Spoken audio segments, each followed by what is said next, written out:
For more on Iran-US latest escalation, we are joined from Tehran by geopolitical analyst Dr. Ahmed Salehi. Thank you for joining us. So, Dr. Salehi, how is Tehran interpreting the scale of these US strikes? The interpretation here in Tehran is that the time is against the interests of the United States because based on the MOU, Iran possesses or has the rights for arrangements for reopening the Strait of Hormuz, as per Mr. Ghalibaf, the top negotiator of Iran, yesterday made it in a tweet, and he highlighted that sentence in the MOU, and he said that the time that you think Iran is not determined to preserve according to the MOU is passed. And based on this sentence, which was highlighted in the tweet, the Strait of Hormuz is going to be reopened based on the arrangements by Iran. And Iran considers the parallel efforts by the Americans to open a parallel route in the south side of the Strait of Hormuz is against the MOU, and any party who is not abiding to its signature, there will be a price and there will be compensation. So these tit-for-tat militaries, conflicts and military exchange of fires, again, are not, from the perspective of Tehran, are not successful to reopen the strait because the Iranian military forces have exercised to impose regulations on this strait for more than 2 decades. And if the President of the United States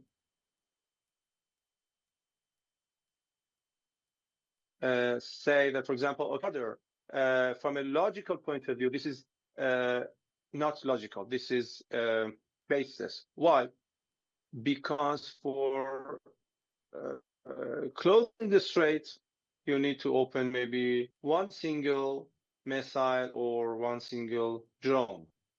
But with firing in exchange, for example, 20 missiles, the strait is not going to be reopened. So the volume of fire or the amount of firepower is not here the dominant factor.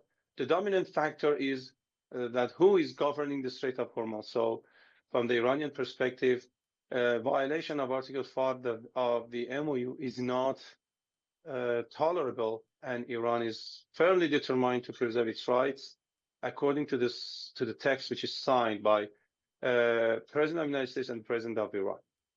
Besides that, yesterday we had a very clear message from the supreme leader of Iran, the current supreme leader of Iran. It was relatively a short message, just emphasizing on the revenge. And as we discussed in your program last week, the public momentum for the revenge and the request by the public for the revenge of those who did this bloodshed in Iran, Mina, 170 girls, student girls, the leader of Iran, many civilian infrastructures, many civilian people, and also the military personnel of Iran. Apparently, this time is different. And the murderers are not going to be free, and their deeds are to be forgotten. So Iran, again, is on this matter firmly determined to bring justice on the table. And if the international community also wants peace and security, the foundation for this peace and security is justice. If no justice, then no peace. This is a clear message that we are hearing these days from Tehran. So Iran says its attacks are response to the U.S. Renewed U.S. strikes. So, so do you see the conflict entering a broader regional phase? Based on some parameters, personally, from my point of view, I don't see a broader all-out war. Why? There are some reasons. The first reason is the number of SPR, the Strategic Petroleum Reserves of the United States, which is steadily decreasing even after the signature of the MOU. And at the moment it is in the record low number of 319 million barrels from the maximum of 700 for the energy security of the United States. The second item is the fiscal policies. When an increase in the interest rate of yen in Japan took place last month, it had a very clear message because that will have its direct implications on the fiscal policies of the United States.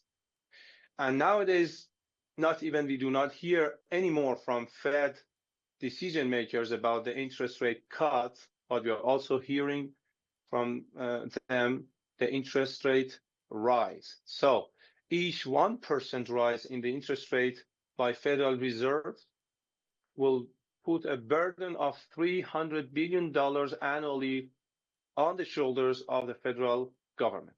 This is item number 2.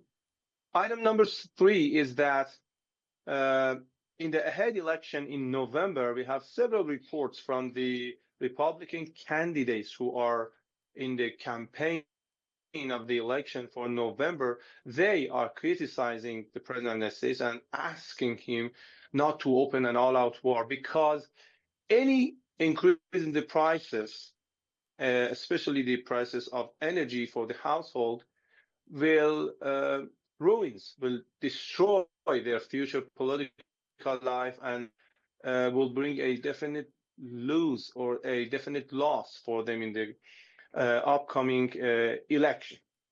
This is item number 3. Item number 4 is that fight against geography is destined to failure during the whole history. And the Strait of Hormuz is a geographical parameter. And based on the whole history of mankind, fighting against geography means fighting for reopening the Strait of Hormuz through military tools is useless. And this is an attempt that will lead to nowhere, but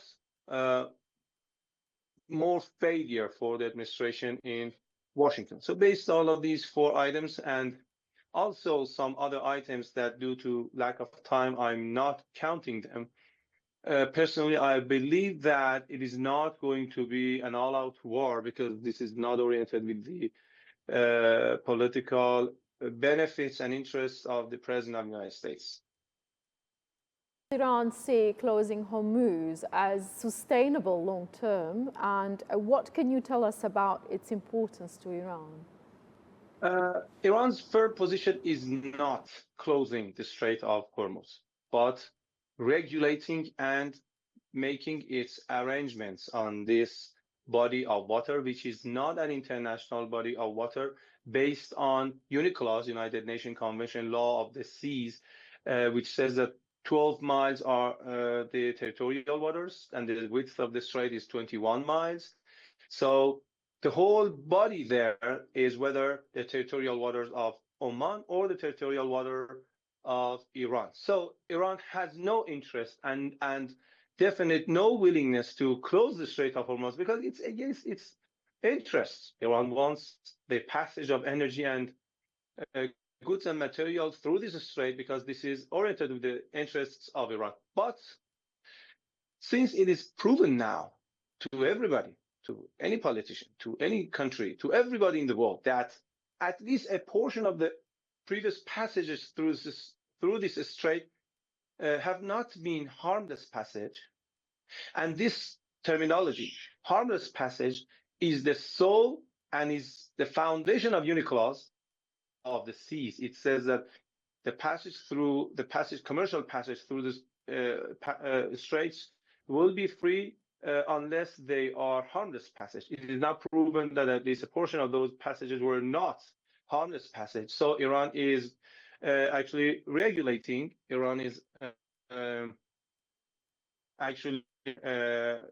position is to regulate the passage through the Strait of Hormuz, but not closing it for the long term.